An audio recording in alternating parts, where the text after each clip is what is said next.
Hi, I'm Venus O'Hara and welcome to another video. Today I wanted to make a video that's a little bit different because seeing as I'm doing vlogmas, I thought why not speak about Christmas? I'm not a Christmassy person, there are no Christmas decorations here and I don't tend to celebrate. So I wanted to make this video not just to kind of bitch about Christmas, but mainly to inspire anyone who doesn't like Christmas either, because I know that a lot of people don't enjoy this time of year for many reasons. Many reasons, and I've written my many reasons here on the back of a receipt of my grocery shopping. So anyway, I hope this is inspiring for some people, and if you would like to share some inspiring Christmas comments in the comment section below, please do. So the first kind of notes I've written here is pressure, expectations, shopping. Oh, all terrible things. Oh, I didn't even write another thing. Hang on. Okay, so there's all this pressure to kind of what you're doing at Christmas and who you're spending it with. It's kind of like a lot of pressure on. It's almost like a reflection of what your life is like. I don't know if that really makes any sense, but I think there's a lot of ego involved and kind of competition, like what your friends are doing or what your colleagues are doing, and then you feel like you have to do something special at Christmas because the pressure not only comes from your peers but also just all around the shops. There's advertising that starts in October on the TV. It's just everywhere and you can't really escape it. And the Christmas songs, I just find the whole thing very, very annoying. I did like it as a child until I found out that Santa Claus didn't exist, and then it kind of ruined it all for me, basically. And what else? And also, it's just for me, when I was just thinking back, it's just a really depressing day of cold and TV repeats and anyway. Okay, more things I don't like. So the shopping thing is just crazy. I mean, I'm not really, I'm not a materialistic person. I don't gift anything to anyone at Christmas, and I don't really expect any presents in return. I don't send any cards. It's not really the thing to do here in Spain. I just got a card from my parents today, which is very nice, but I don't really care about Christmas cards or anything like that.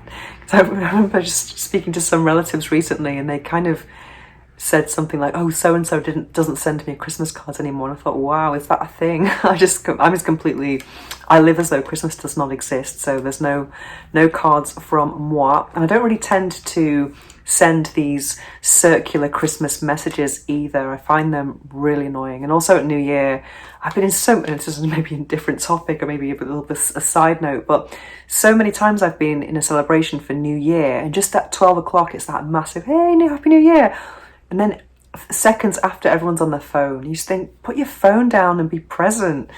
But yeah, all of this, all these circular messages from people you've not heard from for ages, who can't even be bothered to say, how are you? And really inquire how you are. It's just like forwarding a message to everyone in their contacts.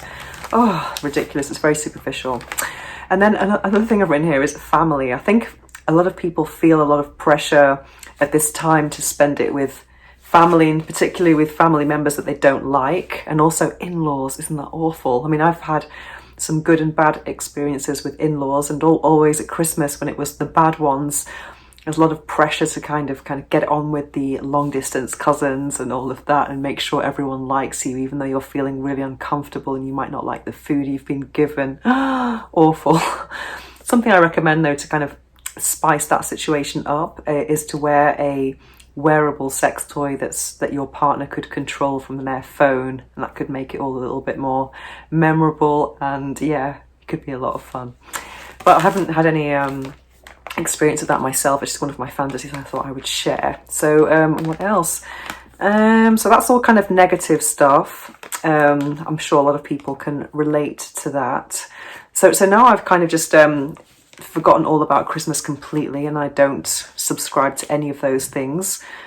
Sometimes I've spent Christmas very different ways over the years. I don't have a Christmas tradition per se, but now I think for me it's just it's come to be a time of absolute self-love. For example, last year the whole of the month of December was a month of self-love for me. I tried so many different things like Reiki, I went to spas, I went on a yoga retreat, I just did so many cool things, and I promised myself that I would always really give myself a big present at Christmas. And that's something I recommend to anyone who's not feeling too happy at this time of year, is actually to go on a retreat or really kind of give themselves a big present instead. That's a really cool thing to do, because at the end of the day, you've got to be happy with yourself. It's not about making comparisons with your peers, etc.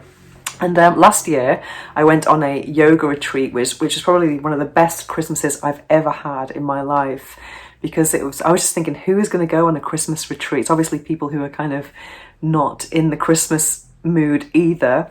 And it ended up being, we ended up being a group of 11 women, and many of them had actually separated or divorced that year, and it was their first year without their children, etc. So there was a lot of kind of pain and trauma in that situation, but it was a very beautiful experience, lots of sharing, and it was really incredible. Even though they weren't long lost friends or family, we had some really deep bonds, because when you're in a situation like that, doing a kind of something spiritual at Christmas that's about healing, then the conversations you have are very deep. Then they're not just about, hey, so where are you from, what do you do? It's people were sharing their deepest traumas with you, and that might sound depressing, but in actual fact it creates a really great bond. And even to this day, I'll always treasure those moments.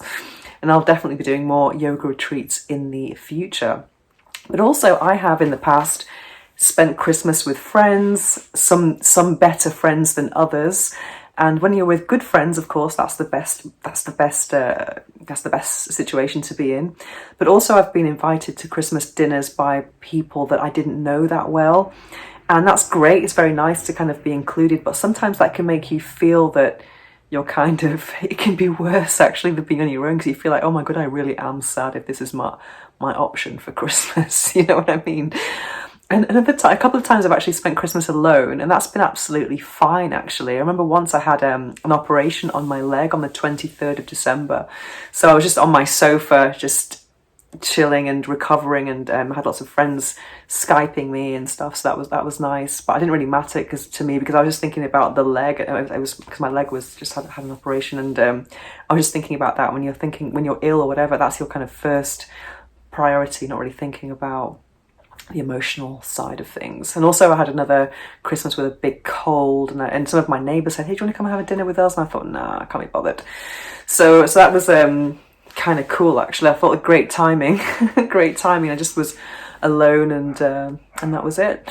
And but one thing I've put, the last thing on my list here, is something I've never done but I really would do in the future, is to actually do something for charity at Christmas. I think that's probably the best way to get over the Christmas blues, and there are many there's many opportunities to actually help in different causes over Christmas, and I think that's something that people should explore if they're not feeling too good about Christmas, because it's always good to kind of be grateful for what you do have, and because there are always people who are worse off than we are.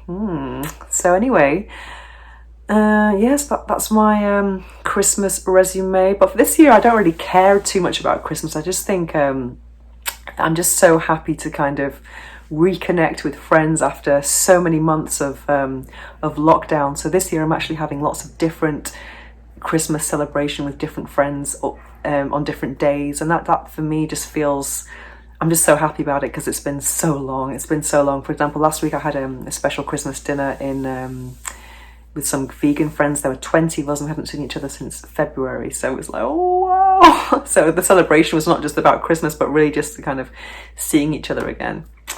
Yeah, so that's my video for today. Christmas, ho ho ho.